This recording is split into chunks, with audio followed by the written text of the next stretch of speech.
Bonsoir à tous et à toutes et bienvenue dans cette nouvelle rencontre, mon endroit où aller. Ce soir, nous retrouvons Gilles Paris. Bonsoir Gilles.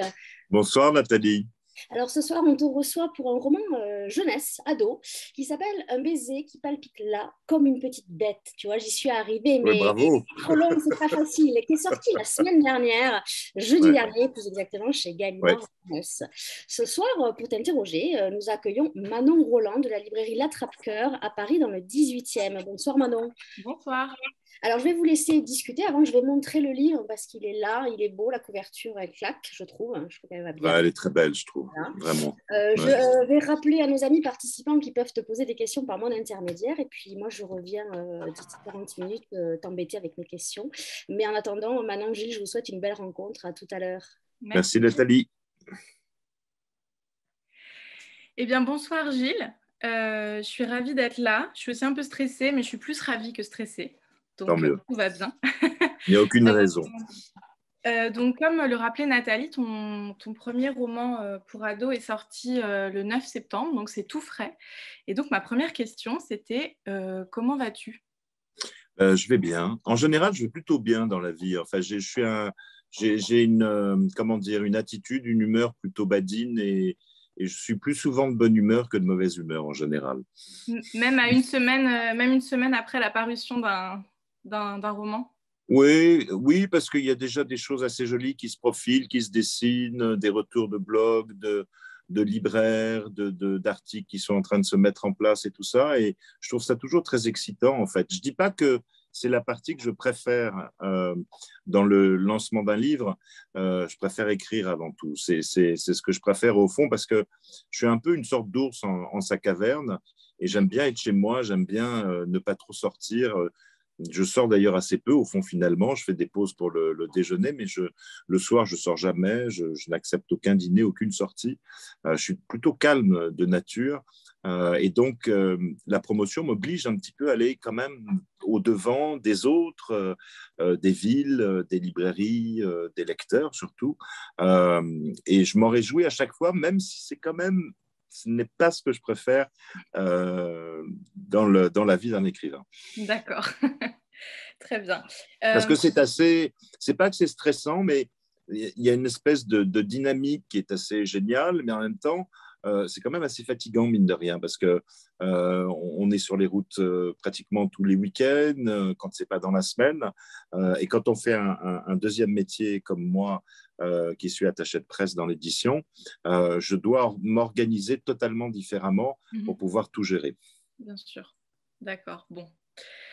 Est-ce que tu pourrais te plier à l'exercice difficile de nous résumer ce premier roman pour adolescents que Absolument, tu as tout à écrit? fait, tout à fait. Alors, c'est un roman dont le premier chapitre est très, à la fois très dur et très important. J'aurais pu le mettre au milieu du livre, ou peut-être à la fin même d'ailleurs, mais je trouvais qu'il fallait que le lecteur entre dans cette danse un peu macabre dès le départ, un peu comme dans d'ailleurs Autobiographie d'une courgette, où au fond finalement le garçon tue sa maman par accident, il ne le fait pas exprès. Là, ce n'est pas tout à fait la même chose, c'est le suicide d'une élève de terminale euh, qui a été abusée par son beau-père et qui a cru à un moment donné qu'elle trouverait l'amour auprès des lycéens. En fait, elle a elle-même tissé le piège qui s'est refermé sur elle. Et on va assister ensuite à une bande de lycéens, des copains, copines, frères et sœurs, qui ont tous un lien de près ou de loin avec la mort d'Iris, cette jeune élève de terminale qui a mis fin à ses jours. On va découvrir d'ailleurs quel lien au fur et à mesure de l'histoire. Et je pense que c'est aussi une prise de conscience importante de tous ces lycéens par rapport à ce qui s'est passé dans leur lycée, avant qu'ils prennent la décision de venger Iris. Ok, bah c'était parfait. Je n'aurais pas mieux fait.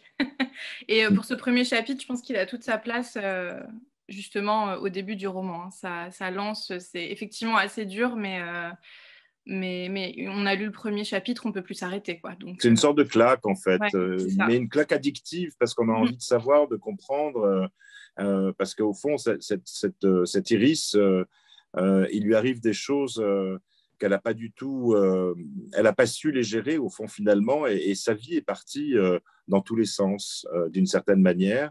Et alors qu'elle recherchait l'amour, c'est la mort qu'elle a trouvée. Tout à fait.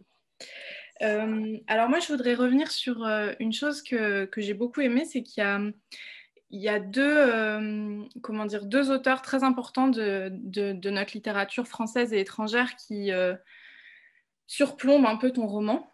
Oui, tout à fait. Évidemment, en tant que libraire de l'attrape-cœur, je vais commencer par Salinger. On aurait Voilà. pas pu faire mieux quand même. Parce que donc, Tom, qui est, comme on peut dire, l'un des personnages principaux quand même, avec sa sœur jumelle Emma, tout à son fait. livre préféré, c'est donc l'attrape-cœur de Salinger. Tout à fait. Et il se retrouve beaucoup dans le personnage de Holden, et notamment sur ce que tu écris très bien, sur les angoisses à l'idée d'arriver dans l'âge adulte, mais aussi parce que après la lecture de ce roman, il s'est rendu compte qu'il serait lui-même écrivain. Et notamment grâce à la langue de Salinger, ce que tu dis sur le fait que... tu as disparu, Gilles. Non, c'est bon, je reviens. Ok. Pardon, t'inquiète pas. Oui, donc je disais sur la langue de Salinger et sur son vocabulaire peut-être un peu vulgaire, entre gros guillemets, si on peut dire. Oui, bien sûr. Tu dis, attends, j'ai mis un petit post-it pour me rappeler de la page. Donc tu fais dire à Tom...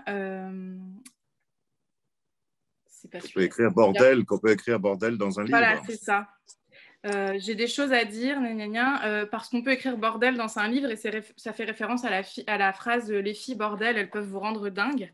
Oui, tout à fait. Ma question, après cette longue introduction, c'était est-ce que toi, il y a eu un livre, peut-être l'attrape-cœur, mais peut-être un autre, qui, quand tu étais toi-même adolescente, a fait te dire c'est ça que je veux faire, c'est écrire?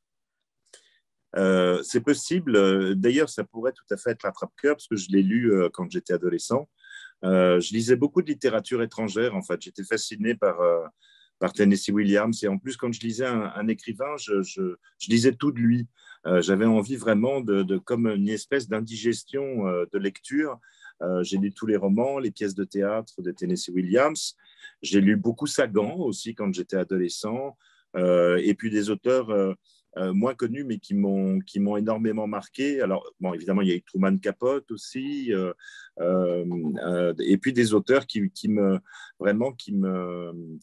m'emportaient littéralement.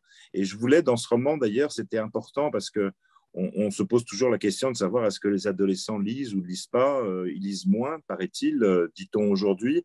Et donc, pour moi, c'était important qu'il y ait deux personnages, c'est-à-dire Tom et sa sœur jumelle Emma, deux personnages qui soient férus de lecture et qui aient envie de partager ça.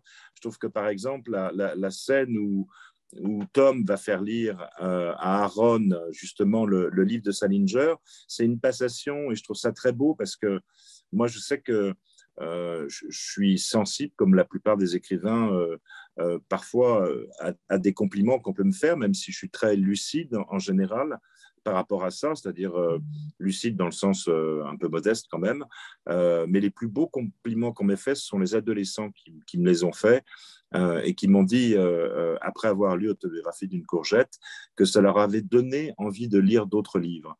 Et franchement, pour moi, on ne peut pas me faire de plus beaux compliments que celui-là, parce que c'est comme c'est un relais, c'est une passation. Et je trouve que c'était important dans le livre qu'il y ait en effet une connotation de la littérature, comme par exemple aussi, dans le sens inverse, Gaspard, qui lui n'aime pas tellement lire, il s'y perd, il perd le fil des pages, il n'est pas assez concentré.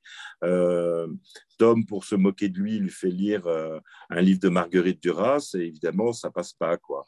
Et je trouve que voilà, il y a des petits clins d'œil à tout ça aussi, mais je pense que si on arrive à donner, à insuffler justement aux adolescents cette envie de lire à travers un livre comme celui-ci, je trouve que c'est important. Très bien. Et le deuxième auteur qu'on retrouve jusque dans le titre, c'est Rimbaud. Oui. Donc le titre « Un baiser qui palpite là comme une petite bête », c'est extrait du poème Roman. Et c'est dans ce poème qu'on retrouve la célèbre phrase « On n'est pas sérieux quand on a 17 ans ». Ouais, exact. Donc tes personnages, ils n'ont pas 17 ans, ils ont plutôt 15 ans. Oui. Et pourtant, en fait, je les trouve, moi, très sérieux, même s'ils essaient à tout prix de ne pas l'être. Mais ils ne sont pas dupes du tout du monde dans lequel ils vivent, de la noirceur, etc., tout ce dans quoi ils évoluent au quotidien. Et donc, pourquoi est-ce que tu as choisi ce poème-là et cette phrase-là en particulier comme Parce titre? que, alors, il y a plusieurs raisons. Bon, Rimbaud, évidemment, c'est aussi un personnage un peu sulfureux. D'ailleurs, Tom va dire à un moment donné qu'il est Rimbaud qui sème la pagaille. D'une certaine manière, il va avoir des références par rapport à Rimbaud et à ce qu'il ressent de Rimbaud et de ce qu'il a lu. Tout comme Salinger, ça va lui donner envie de devenir peut-être un jour un écrivain, on ne le sait pas au fond. Et moi, ce qui m'a vraiment motivé, c'est presque... J'ai publié mon premier livre, j'avais une trentaine d'années, je devais avoir 32, 33 ans quand j'ai publié Papa et Maman sont morts, mon premier roman. Et dès le départ, j'ai fait des rencontres. La maison d'édition, Le Seuil, à l'époque, m'avait organisé plusieurs rencontres dans des lycées. Et ça fait 30 ans, au fond, que je fais des rencontres dans les lycées. Alors, évidemment, des écoles aussi, des classes de CM1, CM2, selon les livres. Voilà, mais ça fait longtemps que j'écoute parler les adolescents, les lycéens, que j'aime cette espèce de franchise, de côté cash qu'ils ont, même s'ils sont parfois un peu embourbés dans des situations ou avec cette envie parfois qu'ils peuvent avoir de grandir plus vite qu'ils n'ont pas. Mais en tout cas, ça m'a vraiment donné envie de raconter une histoire, parce qu'une histoire où justement on les verrait tels qu'ils sont, c'est-à-dire à la fois raisonnable et pas raisonnable, à la fois contradictoire, à la fois rebelle et pas rebelle. Voilà, ils ont parfois, je ne dis pas que tout ce que dit, souvent on prête aux écrivains la pensée des personnages qu'il décrit ou qu'il construit. Je ne suis pas tout à fait d'accord avec tout ce que disent mes personnages, c'est important de le souligner, mais c'était important de montrer aussi dans ce roman une diversité, au contraire, parmi les adolescents. Et Rimbaud, pour moi, était plus symbolique du thème de la pagaille, du désordre d'une certaine manière. Et en relisant les vers de ses poèmes, je suis tombé sur cette phrase, évidemment, qui pour moi représente exactement la sève de l'adolescence. Vraiment, c'est bon, à 2 ans près, on va dire, puisque c'est un poème pour les 17 ans. Mais d'ailleurs, un des personnages finira par dire dans le roman, on n'est pas sérieux quand on a 15 ans. Et je pense que c'est une phrase qui vraiment claque, et en même temps, à la fois, elle a une forme de légèreté, d'insouciance. Les adolescents sont capables vraiment d'avoir le seum un moment, et puis 5 minutes après, ils ne l'ont plus. C'est-à-dire qu'ils ont vraiment une capacité à pouvoir se reconstruire en permanence. Et c'est ça qui me fascinait et qui me donnait envie de faire un roman sur eux. D'accord, très bien. Ben, tu as plus ou moins répondu à une autre question que j'avais prévue. En fait, oui, Sorry. c'est pas grave. Je vais quand même un peu la poser de manière détournée. Ouais. En fait, oui, donc moi, ce que j'avais remarqué, enfin, c'est pas que moi, je pense que tout le monde l'aura remarqué, c'est que tu as écrit un peu un roman sur l'intensité de l'adolescence et tous les excès que ça peut provoquer. Et en fait, Ouais. j'ai remis ça un peu en parallèle avec une phrase que tu avais prononcée dans la précédente interview que tu avais fait ici avec Ouais. Marie-Adélaïde Dumont de la librairie Dumont. Et tu avais dit, ça m'avait marqué, je suis un vivant avec un V majuscule. Oui, absolument. C'est très important pour moi, et je pense que mes adolescents le sont aussi d'une certaine manière. Ouais. Comme les personnages qui m'attirent. Je suis de toute façon, je suis d'une nature ultra excessive. Quand j'étais adolescent et même après, j'ai toujours tout voulu essayer, tout faire, y compris les pires conneries. Je me suis beaucoup calmé depuis 20 ans, et j'ai appris surtout avec le temps qu'il y avait des bons excès aussi, parce que quand on est excessif, il ne s'agit pas de tourner le dos aux excès non plus, mais voilà, d'avoir des excès qui vous portent, qui vous construisent, comme celui d'écrire, comme qui est une excitation permanente, comme celui de vivre surtout, et de vivre comme un vivant. Moi, j'aime les gens qui se réparent, j'aime les gens qui se construisent, j'aime les gens qui aiment profondément la vie comme moi. Voilà, je crois, et à travers mes romans, mes différents romans, ce sera le cas du prochain roman qui sortira l'année prochaine, ça sera une sacrée bande de vivants encore. On a hâte. Ouais. Plus âgés quand même. Comment? Plus âgés, ils seront. Plus âgés, bon. Oui, ils seront plus âgés. On en parlait tout à l'heure du premier chapitre qui était très dur. Il y a plusieurs chapitres comme ça qui sont, enfin moi, qui m'ont semblé assez durs, mais... oui. Non, c'est juste. Voilà, c'est juste. Et il y en a un notamment qui m'a marqué. C'est celui où on découvre le personnage de Timothée, le premier où on le découvre. Donc Timothée, c'est un des amis de Tom, et il a participé de manière assez active, on va dire, à ce qui a pu arriver à Iris. Tout à fait. Et donc en fait, Timothée, c'est un personnage qui grandit avec un père violent. Ouais. Et dans ce premier chapitre, il parle un peu de sa peur de la transmission de la violence. Est-ce qu'il a ça en lui? Il a d'ailleurs des mots très durs. Il dit « Mon cœur s'est tellement durci qu'il ne bat plus depuis longtemps. Je ne sais même pas si je vis encore. » Oui, tout à fait. C'est quelque chose dont tu as beaucoup parlé et sur lequel tu as beaucoup écrit. Donc c'est pour ça que je me permets d'en parler ici. Mais tu as toi-même grandi dans une famille avec un père violent. Est-ce que c'était une évidence pour toi quand tu as décidé d'écrire pour les adolescents qu'un personnage comme Timothée, avec son histoire, apparaisse dans ce roman? Est-ce que c'était une évidence de parler de ces thématiques-là Une évidence, non, parce qu'au fond, tu sais, quand on écrit un livre, au fond, il y a une part consciente qui prévoit les choses, qui organise, qui synthétise, qui réfléchit à l'histoire. Puis il y a une part inconsciente. Et moi, mes parts inconscientes, elles sont souvent plus fortes que mes parts conscientes. Et au fond, je suis parti sur une histoire, en effet, d'un père violent, sans nécessairement penser au mien, parce que je voulais un personnage fragilisé par la violence d'un père, l'absence d'une sœur qu'il adore, qui s'est enfuie une fois qu'elle a eu son bac. Elle s'est enfuie, elle ne répond plus à ses messages, et lui laisse régulièrement sur son répondeur, lui raconte un peu sa vie, au fond, finalement. Et une mère relativement passive, qui se réfugie de plus en plus dans les églises, parce que c'est l'un des rares endroits où son mari n'ose pas lui taper dessus. Et c'était important qu'il y ait un personnage comme ça qui s'imagine presque à un moment donné qu'au fond, d'ailleurs ça le révulse pratiquement, parce qu'il va dire à un moment donné que au fond, est-ce que c'est ça l'amour? Est-ce que c'est l'image qu'il a eue de son père et de sa mère? Est-ce que les coups, c'est des caresses? Est-ce que ça ressemblerait, au fond, finalement, à une histoire d'amour? Et c'est pour ça qu'il a un rapport avec les filles qui n'est pas évident, qui n'est pas facile. Au fond, elles passent les unes après les autres. Il se refuse de tomber amoureux. Il n'y arrive pas. Alors, il dit qu'il a les poings qu'il démange, mais on sent bien qu'il ne touchera jamais une fille. Voilà, parce que c'est aussi un personnage hyper attachant et qui va finir, d'ailleurs, d'une certaine manière, par pouvoir expulser sa violence et retrouver un peu de calme à la fin du livre aussi.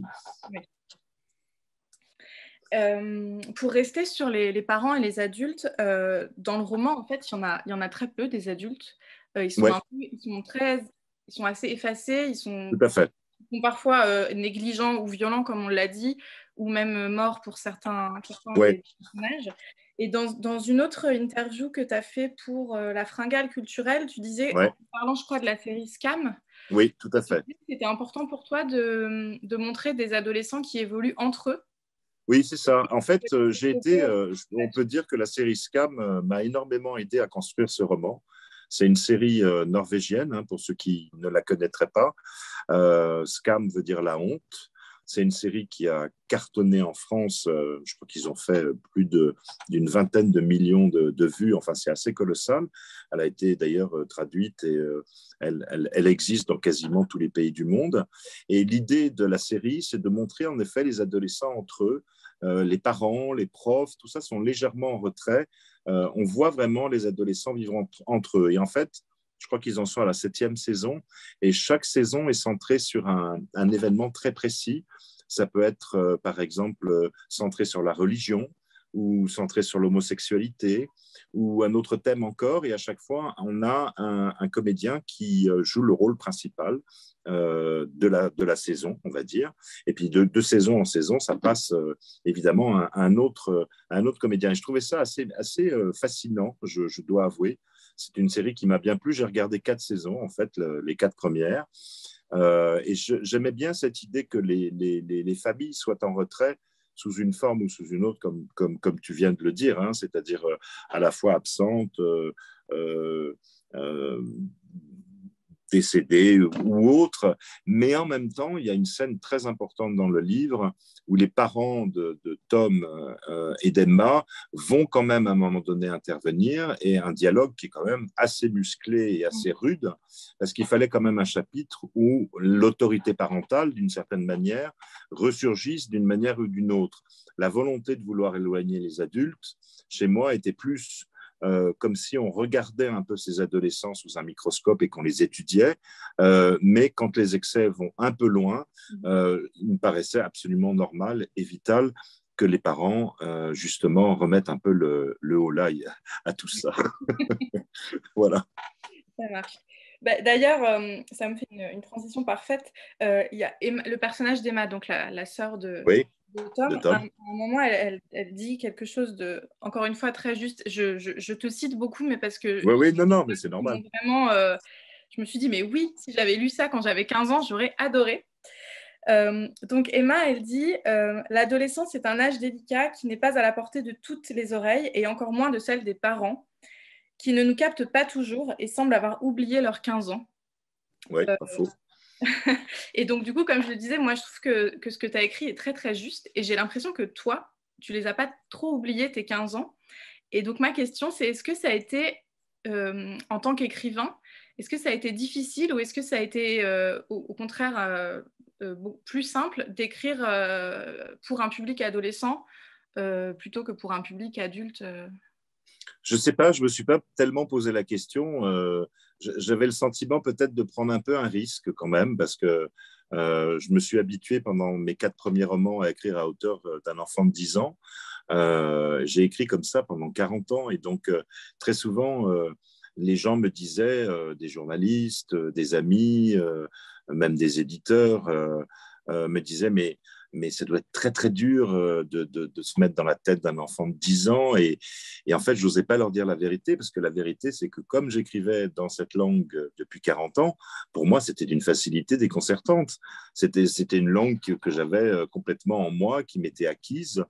J'avais aucune difficulté à l'écrire et à la mettre dans mes livres. Alors, ce qui me paraissait à l'époque le plus difficile, c'était d'écrire comme un adulte.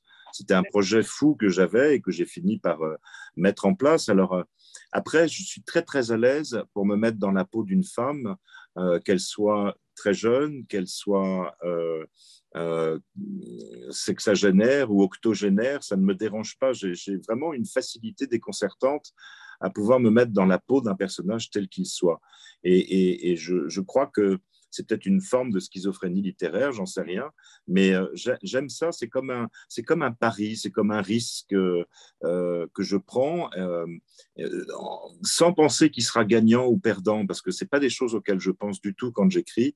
Mon souci dans chacun de mes livres, c'est d'être juste. Vous savez, par exemple, quand je parle aux gens, j'aime bien toujours dire néanmoins, peut-être, sans doute. Rien n'est acquis, rien n'est juste, rien n'est sûr. Donc, on ne peut pas asséner non plus des vérités, mais on peut essayer d'entrer dans la peau d'un môme de 15 ans, d'un garçon ou d'une fille, et essayer d'imaginer le temps d'une écriture, le temps d'un livre, qu'on est complètement comme eux. Bah, moi, je trouve ça extrêmement réussi, en tout cas pour ma part. Parce que quand j'étais adolescent, quand j'avais 15 ans, j'étais ce qu'on appelait à l'époque un suiveur, c'est-à-dire que j'aimais bien les grandes gueules, j'aimais bien ceux qu'on marquait tout de suite dans la classe. C'était souvent ceux qui mettaient le chahut en général.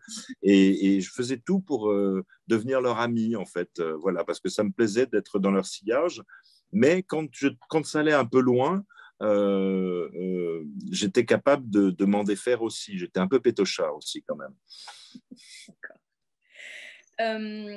Alors, en parlant justement de se mettre dans la peau d'un adolescent, moi, il y a quelque chose qui m'a fait un peu sourire au début de ma lecture, c'est qu'il y a un lexique des ados.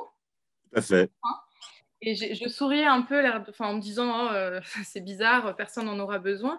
Et puis en fait, je m'y suis quand même reportée 2 ou 3 fois. Donc je me suis sentie un peu vieille.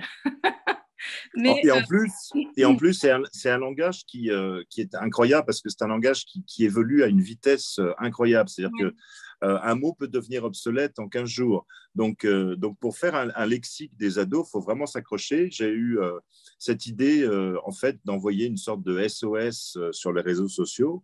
Et j'ai eu à peu près une 50aine de retours d'adolescents. Ce que je voulais surtout pas, c'est de n'avoir que des adolescents parisiens. Je voulais des adolescents vraiment dans toute la France, parce que le langage adolescent n'est pas tout à fait le même quand on est à Paris ou à Rennes ou à Marseille. Il évolue, c'est un langage qui à la fois puise ses sources dans l'argot, dans l'anglicisme, dans l'arabe. Donc c'est extrêmement varié et chatoyant d'une certaine manière, et je trouve que ça s'accordait vachement bien au livre. Alors dans Scam, la série, justement, ils ont ce langage parlé, mais comme dans le livre, j'ai essayé, en tout cas, je ne sais pas si j'y suis arrivé, mais je ne voulais pas que le langage soit omniprésent, c'est-à-dire qu'il soit constamment dans toutes les phrases. Il y a peut-être des passages dans le livre où ils sont un petit peu plus présents, mais je voulais qu'il y ait une sorte de fluidité aussi de ce langage, parce que les adolescents le parlent évidemment. Et je peux vous dire que quand j'ai eu le retour de ces 50 adolescents, je leur avais fait une liste en fait que j'avais travaillé de mon côté. Et alors, ils ont chacun annoté les mots. Ah non, non, nous, on ne dit pas du tout ça chez nous, on dit plutôt ça, voilà, etc. Et en plus, il y a eu des dîners familiaux entre parents et adolescents, justement, pour pouvoir en parler. Et il paraît que c'était absolument désopilant, que les parents n'en revenaient pas. Enfin bon, je suis heureux d'avoir provoqué aussi ce genre de rencontre entre les adolescents et leurs parents. Voilà, mais c'est un petit gag, mais en même temps, ça fait partie aussi de leur langage. Ouais. Donc, en fait, le fait d'avoir décidé d'imprimer le lexique avec le roman, c'était justement en réponse un peu à cet appel au secours que tu avais fait, ou c'était... Non, parce que je pense que, en tout cas, j'ai l'impression que le lexique est quand même utile. Moi, j'ai des amis parents d'ados qui m'ont dit avoir lu le livre sans avoir fait référence au lexique à la fin, et j'en ai d'autres qui m'ont dit heureusement que le lexique était là, parce qu'il y avait un certain nombre de mots que j'avais jamais entendus, que j'avais jamais perçus. Donc, je pense qu'après, ça dépend du lecteur, qu'il ait des ados ou qu'il n'en ait pas, et qu'il soit familier avec ce langage ou qu'il ne le soit pas. C'est pour ça qu'on l'a d'ailleurs fait exister. Au départ, je voulais qu'il soit au début du livre, parce que je trouvais que la référence pour pouvoir justement rechercher les mots était plus facile. Mais Gallimard a préféré qu'il soit à la fin pour que le livre commence vraiment par le chapitre d'Iris. Voilà, tout simplement. Et ils avaient raison. Du coup, tu parlais de parents d'ados qui avaient lu le livre. Quel retour tu as eu de parents ou d'adultes sur Alors, j'en ai pas encore beaucoup, hein, puisque le livre vient de sortir, mais j'en ai qui sont assez croquignolesques. J'ai une blogueuse adorable qui me suit et qui lit mes livres et qui est mère de 2 ados. Et elle a écrit sur son Instagram qu'elle était absolument terrifiée par ce livre, et qu'elle avait commencé à imaginer qu'elle enfermerait ces 2 ados dans leur chambre à clé pour qu'ils ne sortent plus. Donc ça m'a fait. Je me suis dit, c'est une phrase, c'est une pub géniale à mettre éventuellement sur le bandeau d'un livre. Et puis j'ai eu une histoire très drôle qui s'est passée au Salon du Livre de Nancy où j'étais ce week-end. Une mère qui est arrivée avec ses 2 filles, une femme assez élancée, assez chic, on va dire. et qui regarde la quatrième de couve et qui repose le livre un peu dégoûté. On sent que ce n'était pas du tout le livre qu'elle avait envie de lire. Et puis ses filles la tannaient absolument parce qu'elles voulaient acheter le livre. Et la mère disait, mais enfin, vous ne pouvez pas lire ce genre de livre, c'est pas possible. Et la fille qui était donc la plus âgée, il y en avait une qui avait 17 ans et l'autre qui devait avoir, à mon avis, 14 ans. Et donc celle qui avait 17 ans disait, mais enfin, maman, à chaque fois qu'on veut quelque chose, tu nous l'interdis, on ne peut jamais avoir ce qu'on veut, etc. Alors la mère a fini par plier et donc a acheté le livre pour son adolescente de 17 ans et a regardé d'un air noir sa plus jeune en lui disant « Toi, tu ne liras pas ». Et dans son dos, les deux filles se sont regardées et elles se sont fait un méchant clin d'œil. J'ai adoré. Très bonne anecdote. Oui. Ouais. Et du coup, des retours de lecteurs adolescents, peut-être pas encore ou... Non, pas encore, parce que là vraiment, c'est la première vraie grande dédicace que je fais. Il y a beaucoup d'adolescents qui me l'ont acheté, qui en avaient entendu parler par les blogs, etc., et qui avaient très envie de le lire. Je n'ai pas encore de retour. On est à une toute petite semaine, même pas de la sortie du livre. Donc voilà, et on est en pleine rentrée littéraire aussi, cela dit en passant. Donc voilà, il faut patienter un peu, à mon avis, avant le retour des adolescents. Oui, bien sûr. On a encore un peu de temps. Alors, donc on n'en a pas encore trop parlé, mais le roman parle quand même de harcèlement et notamment de harcèlement via les réseaux sociaux et les nouveaux moyens, enfin, c'est plus trop nouveau aujourd'hui, mais les récents moyens de communication, on va dire. Moi, j'ai remarqué que tu étais quand même assez présente toi-même sur les réseaux sociaux, notamment. Oui, j'aime beaucoup. J'aime beaucoup, honnêtement. Je suis très présent. C'est très chronophage. Hein. J'y passe 2-3 heures par jour quand même. Mais j'adore. Et puis, je vois le bon côté des choses. Voilà. C'est un peu dans ma nature d'être comme ça. Donc, évidemment, je tiens un blog d'humeur, un petit billet que j'écris tous les matins. Mais c'est un peu pour mettre les gens en forme et les mettre de bonne humeur, les faire rigoler, les faire sourire. Je parle rarement, pratiquement pas de politique. Voilà. Donc, j'ai jamais de commentaires désagréables en général sur mes billets ni sur les photos que je poste. Le bon côté des choses. Et puis, ça m'a permis de rencontrer beaucoup d'amis qui sont devenus proches, qui sont des amis virtuels, qui sont des amis en ligne, qui vivent aussi bien en Australie qu'en Nouvelle-Zélande, aux États-Unis, à Sao Paulo ou je ne sais où. Et on se parle très régulièrement comme le font les amis. Donc, ce sont des gens que je n'ai jamais rencontrés et ça me fascine assez d'ailleurs. Je trouve que c'est quand même une nouvelle communication, une nouvelle manière, au fond, d'être avec les autres. Et c'est quelque chose que j'aime beaucoup, les réseaux sociaux. En même temps, je ne suis pas du genre à me répandre. Si je suis de mauvaise humeur, personne ne le saura. Ce n'est pas quelque chose que je vais dire. Voilà, après, les autres le disent, ça, c'est leur choix. Moi c'est pas le mien, quoi. Voilà. Donc, je sais que je suis pas au pays des bisounours non plus. Je cherche pas à l'être non plus. Mais je trouve que c'est important et je vois aussi le danger que ça peut représenter quand il m'arrive par hasard de tomber sur des commentaires sur une polémique, par exemple, et je vois la haine totale se déferler, ça me fait peur, franchement. Et je sais que ce que je raconte dans le livre, cette histoire de portable jetable, de prépayé, comme on dit, qui est absolument anonyme. Hein, on ne sait absolument pas qui l'utilise. Et en effet, c'est comme ça qu'on propage des vidéos dans des lycées, dans des écoles. J'ai appris ce matin dans une émission qu'il y avait pas loin de 700 000 élèves qui avaient été ou qui sont sujets au harcèlement dans les écoles. C'est énorme, 700 000 personnes. Voilà. Donc, je pense que le propos de mon livre, qui n'est pas un propos moraliste, parce que je ne suis pas quelqu'un de moraliste dans le sens happy end ou pas, même si je trouve que c'est important. Moi, j'ai toujours écrit des livres qui commençaient d'une manière assez dure, et plus on va vers la fin, au fond, et plus on va vers une sorte de lumière, quelque chose qui soit de l'ordre de l'optimisme, du positif, quelque chose qui soulage aussi peut-être un peu le lecteur par rapport à l'histoire. Les méchants, en partie, sont punis, mais ils ne le sont pas tous non plus dans le roman.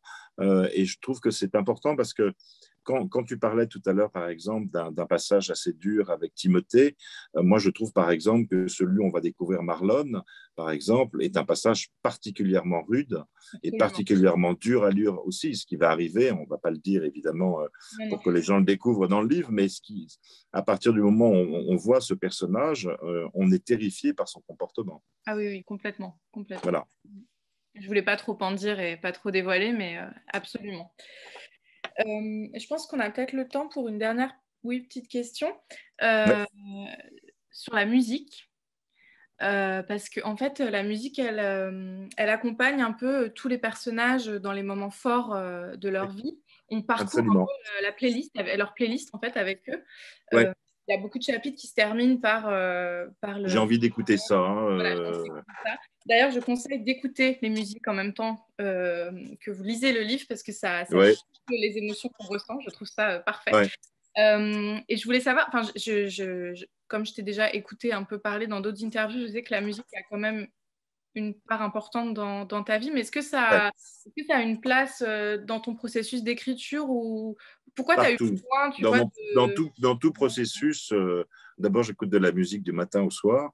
Je ne peux pas sortir dans la rue sans mettre le casque sur les oreilles.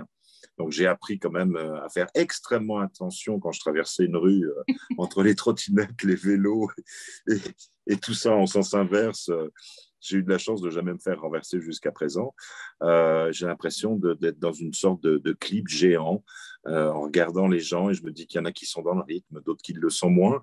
Et la musique, oui, elle est très, très importante pour moi. Et par exemple, un de mes grands plaisirs, un de mes grands loisirs, on pourrait dire, je fais des playlists à peu près toutes les 3 semaines de 100 titres chacune. Et donc, j'écoute des milliers et des milliers de morceaux pour pouvoir les faire et choisir vraiment ce qui me semble être la sève, le meilleur de la musique que je puisse écouter. Alors, j'ai quelques amis qui sont abonnés et qui les reçoivent une fois qu'elles sont terminées. Ils sont ravis. Et la musique, oui, par exemple, j'écris toujours un livre, un premier jet avec de la musique que je choisis. Ça va même aller jusqu'à choisir des morceaux en fonction de ce que j'écris. Par exemple, une scène émouvante, je vais choisir certains airs qui, justement, vont amener cette émotion c'est comme quand on écoute la musique, au fond, finalement, quelquefois, on a des sueurs froides, on a une goutte le long du dos, on ressent vraiment les émotions en écoutant la musique. Et je suis sûr que il y a un lien très, très fort entre la musique et l'écriture. Quand on lit des phrases à voix haute, par exemple, on voit tout de suite le mot qui ne va pas, la virgule qui n'est pas bien placée, comme si c'était une fausse note, au fond, finalement. Et je trouve, après, je travaille énormément mes textes, je fais énormément de versions du livre. Et là, je le fais dans le silence en général, parce que j'ai besoin d'être extrêmement concentré et pas distrait, comme ça peut m'arriver de l'être, par la musique. D'accord. Eh ben, merci. Est-ce qu'on pourrait juste terminer par une petite lecture d'un... Est-ce que tu voudrais bien le faire, Gilles, ou tu veux que je lise? Non, je veux bien le faire. J'aime bien. Attends, alors son livre. Il faudrait que tu aies le livre. C'est bon, j'en ai un là. J'en ai un pas loin, c'est bon. Ça tombe bien. C'est vraiment très court. Hein. Je fais court, hein, d'accord? Bah, alors moi, j'avais un passage en tête, mais si tu avais une idée, toi? J'ai une idée et je sais que je vais le trouver assez vite. Superbe. Je vais le trouver assez vite. Voilà, je l'ai. C'est très court, c'est un paragraphe, ça fait même pas une page. Nous, les ados, on est mal dans notre peau. On aimerait muer plus vite, se débarrasser du mal qui circule en nous comme un sang pollué. À commencer par la voix qui bascule en un rien dans les aigus si on ne la contrôle pas, ça craint. Et cette peau blanchâtre où s'égarent 3 poils sur la poitrine, nulle. Une peau couleur du lait qu'on boit à chaque petit déjeuner pour nous le rappeler. Et tous ces vilains petits boutons qui s'éparpillent un peu partout, surtout sur le visage, qui nous font presque regretter toutes les sucreries dont on est ma boule. Les percés reviennent au pire, ils grossissent, tournent au violet et se voient encore plus. Et cet air dégingandé qui se veut super cool, alors qu'on ne sait pas où poser nos pieds et encore moins se tenir debout, ne sachant pas quoi faire de nos bras qui se balancent, un peu comme ceux d'un singe. On passe du rire aux larmes, on a le seum, rien ne va, puis tout va, sans qu'on sache pourquoi. C'est Tom qui parle. Ouais, très bien choisi. Merci beaucoup. Merci, merci Manon. Moi, je vais le remontrer, ce livre, et je voudrais qu'on parle 2 minutes de la couverture. Est-ce que c'est toi Ouais. qui l'as choisi? Ou c'est tes éditeurs qui t'ont proposé, tu l'as validé direct? Alors, c'est un peu les deux. En fait, Christophe Hermelin, qui est chez Gallimard Jeunesse, a choisi au départ presque 6 illustrateurs différents. Et on a eu des versions qui étaient très éloignées de celle-ci au départ et sur lesquelles personne ne tombait vraiment d'accord, jusqu'à ce qu'il tombe sur un illustrateur différent, on va dire, une approche différente. On a eu une première version qui était en noir et blanc. Et puis finalement, l'illustrateur a coloré son image, on va dire d'une certaine manière, jusqu'à ce qu'elle atteigne, parce qu'en fait, on ne se rend pas compte de ce que ça peut représenter chez un éditeur, mais c'est beaucoup de temps passé. J'avais reçu plusieurs essais de couverture sur l'ordinateur. Je pense que c'est quelque chose qui se fait mano-mano, c'est-à-dire vraiment entre l'éditeur et l'auteur, qui a évidemment, enfin moi j'ai toujours eu la chance d'avoir un droit de regard sur mes couvertures et je tiens en effet, je tiens à ça parce que c'est la première chose qu'on voit quand on regarde un livre. C'est quoi le nom de l'illustrateur? J'ai une petite absence. C'est Vincent Rocher. Vincent Rocher, voilà, exactement. Pardon pour lui. Pardon pour Alors, lui. Il y a un petit message qui est arrivé sur Facebook, je vais te le lire. C'est Vanessa. Vanessa, tu l'as vu vendredi à Nancy. Elle est venue t'acheter le roman. D'accord. Et elle a hâte de le lire et elle espère qu'elle arrivera à le faire lire à son fils qui a presque 15 ans. Donc, j'espère aussi. Ouais, j'espère aussi. J'espère aussi. J'espère que... Ouais. Non, vas-y. Alors, Aurélie, elle voudrait savoir quel est l'écrivain disparu que tu aurais rêvé de rencontrer? Tennessee Williams. J'aurais adoré le rencontrer, vraiment. Ça m'aurait. J'ai tout lu de lui, vraiment, jusqu'au moindre de ses nouvelles.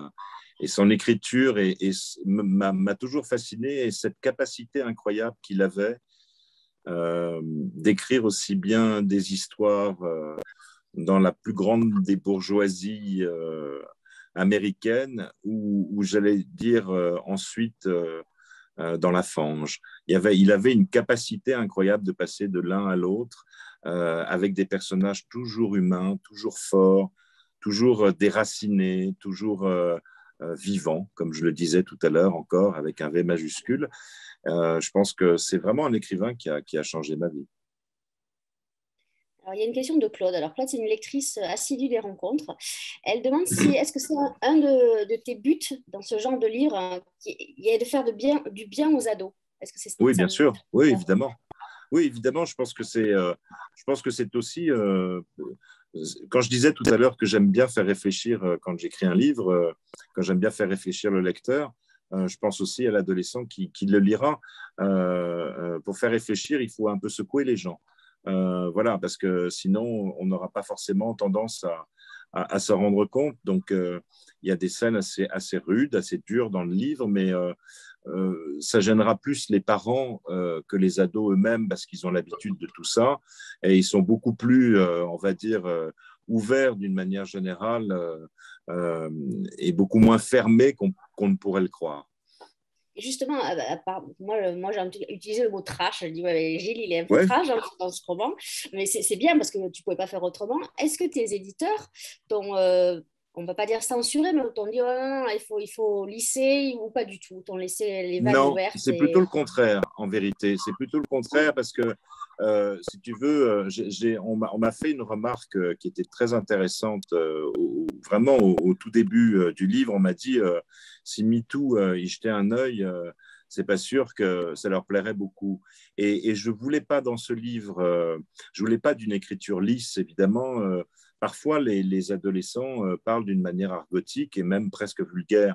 Donc, il y a des passages qui pourraient s'apparenter à des passages vulgaires aussi, peut-être, dans le livre, ou une manière, peut-être, surtout, là où j'ai fait très attention, c'est le langage des filles, parce que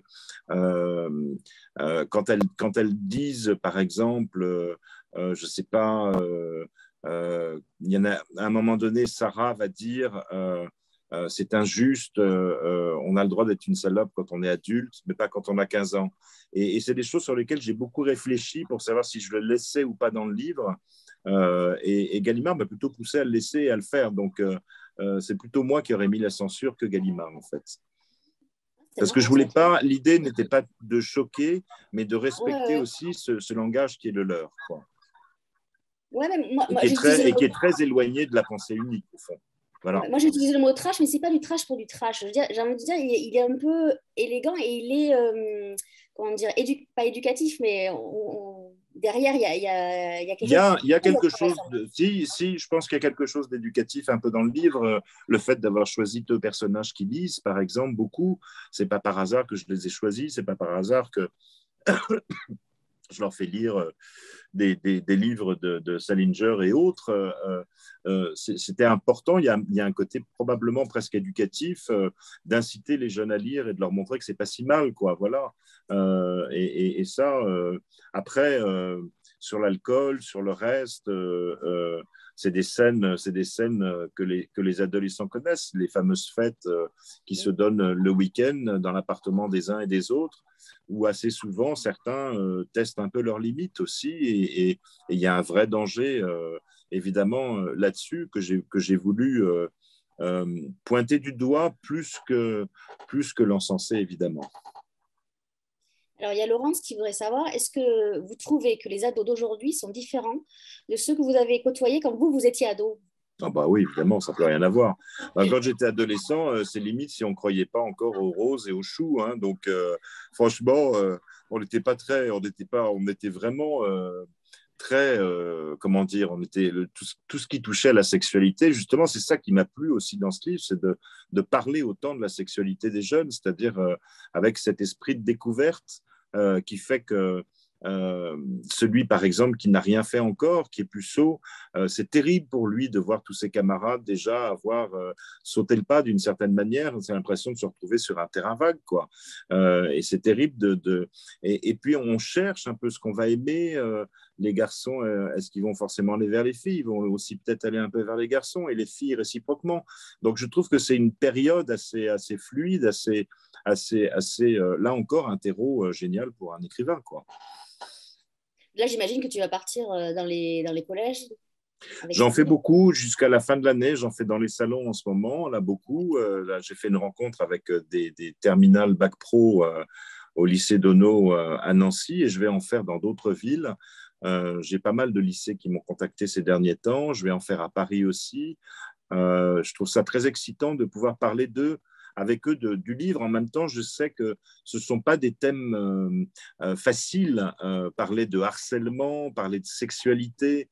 Tous les lycéens se ressemblent quand on les rencontre pour la première fois dans un lycée. Ils sont quand même assez timides, ils sont quand même assez... voilà, ils n'osent pas trop non plus, même s'ils sont très curieux, ils restent quand même assez secrets. Et donc, pour arriver à les pousser dans une forme de retranchement et leur faire parler d'eux-mêmes, c'est souvent difficile, mais moi j'adore faire ça, et je me sens très à l'aise avec eux. Et je ne cherche pas du tout ni à les provoquer d'ailleurs, ni le contraire, mais j'ai envie de les amener à me dire des choses, sans évidemment citer le nom de la personne, mais quand j'étais à Nancy, il y a une jeune fille qui a dit devant tous les autres élèves qu'elle avait été battue par son père. Et je crois que le simple fait qu'elle ait dit ça, elle pleurait, hein. C'était quelque chose de très dur pour elle d'avoir à dire des choses pareilles. Mais je trouvais ça extrêmement courageux qu'elle ait osé le faire devant tous ses camarades, devant les profs qui étaient là, même si certains profs le savaient, mais pas tous ses camarades n'étaient au courant. Donc, je trouve que c'est quand on arrive aussi à pouvoir... je suis resté longtemps avec elle, on a discuté longuement tous les deux, et je trouve que c'est des choses que j'aime faire. Ça me donne le sentiment, indépendamment d'écrire des livres, d'être un peu humaniste aussi. Justement, il y a une question qui vient d'arriver là. Qu'est-ce qui t'étonne le plus dans les ados que tu rencontres? Leur curiosité, c'est-à-dire ce qu'on a assez peu chez les adultes, au fond, finalement, maintenant, à part certains qui sont encore à découvrir, mais les ados sont, une fois qu'ils sont à l'aise, ils sont les plus bavards qui soient, ils sont les plus prolixes, ils posent les questions les plus osées en général, ils sont incroyables, ils n'ont aucune gêne pour me demander, par exemple, qui est ce Laurencé à qui je dédicace tous mes livres. Ça ne les dérange absolument pas de venir vers moi et de me bousculer à mon tour. Donc, c'est ce que j'aime chez eux. Comment tu as fait pour choisir les prénoms parce que j'imagine que tu as porté une attention particulière. Il fallait Ouais, qu'ils soient représentatifs de ouais, 2021. Je ne suis pas sûre que Virgile soit très représentatif de non, 2021, mais non. Non, je suis comment tu as d'accord. fait Mais justement? les prénoms, en fait, je vais souvent chercher dans les dictionnaires de prénoms, et c'est comme la musique que j'écoute, c'est-à-dire que il y a des morceaux que je retiens, et puis il y a des morceaux que je retiens pas. Je sais pas pourquoi je les retiens pas, parce que ça swing pas assez à mes oreilles, c'est un peu classique. Voilà, je sais pas, il y a un truc qui fonctionne pas. Et ben, je fonctionne un peu pareil pour les prénoms, c'est-à-dire que je les lis les uns après les autres, et tout d'un coup, il y en a un que je retiens parce que j'aime son assonance, j'aime ce qu'il peut représenter éventuellement. Je vais regarder souvent, quand ils me plaisent, par exemple, leur étymologie. C'est quelque chose que je fais depuis La Lumière est à moi, où j'avais vraiment choisi des prénoms en fonction de leur étymologie. Et aujourd'hui, c'est quelque chose que je ne fais pas systématiquement, mais je regarde quand même ce que veut dire le prénom. Et ça m'aide aussi à le choisir. Oui, ce qui est plutôt pas mal. Est-ce que toi, tu aurais un conseil lecture à faire à des ados là? Quel livre tu leur dirais de lire? Alors, moi, j'ai un livre de chevet que j'aime profondément, dont je parle souvent d'ailleurs, qui est Portrait d'un mariage de Nigel Nicholson. Euh, Nigel Nicholson était le fils de Vita Sackville-West, qui était une formidable écrivain anglaise, maîtresse entre autres de Virginia Woolf, qui lui consacra un livre quand elle a écrit Orlando. Et Vita Sackville-West était mariée à Roll Nicholson, qui était comment on appelle ça, un diplomate.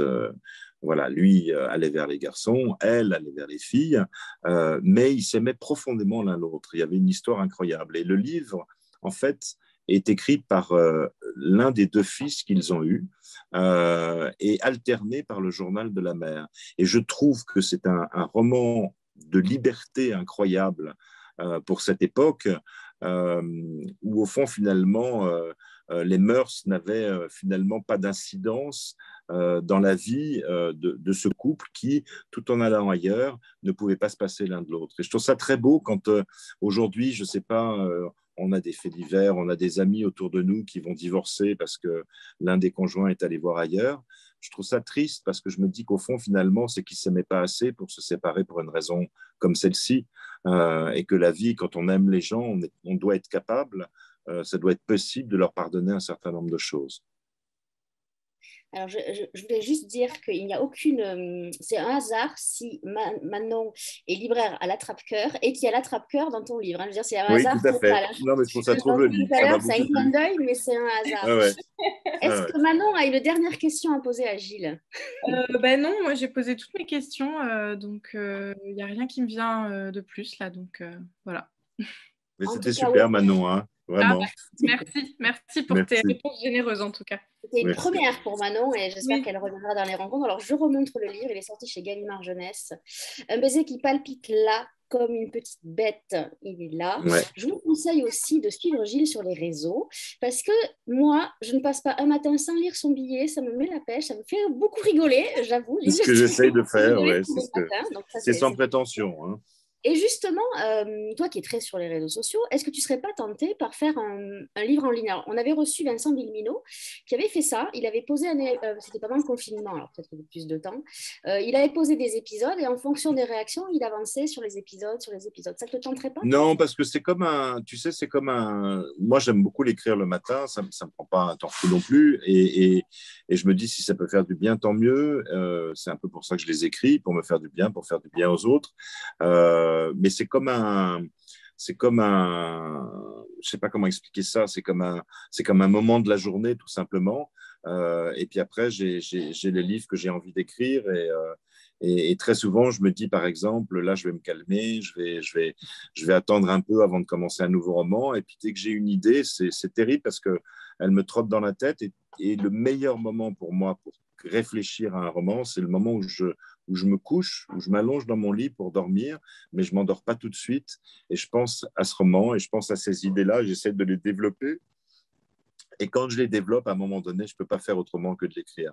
Donc, je peux prendre un peu d'avance, on va dire, par rapport au rythme traditionnel et classique qu'un écrivain peut avoir.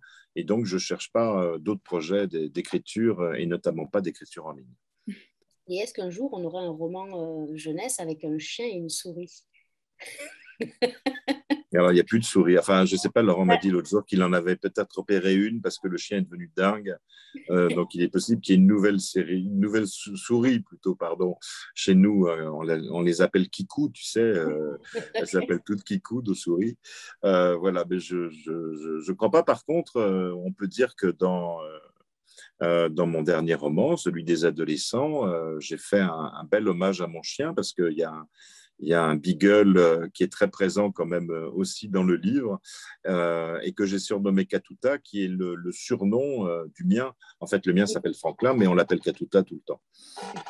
Parfait. Donc voilà, allez en librairie, achetez pour vos ados ou même pour vous, parce que vous passerez un très bon moment avec ce merveilleux livre de Gilles Paris. Nous, on se retrouvera mercredi, ça sera la 250e rencontre. Je recevrai pour l'occasion Céline Dance, qui est une primo-romancière qui a sorti chez Prélude un roman qui s'appelle Oublier les fleurs sauvages. Gilles, je te remercie d'avoir été avec nous. Merci Nathalie, merci beaucoup. Merci beaucoup Manon d'avoir si bien présenté cette rencontre. Je vous souhaite à tous les deux une belle soirée. Gilles, bon courage sur les routes et défends bien ce livre. Et voilà, je t'embrasse. À bientôt. Avec plaisir.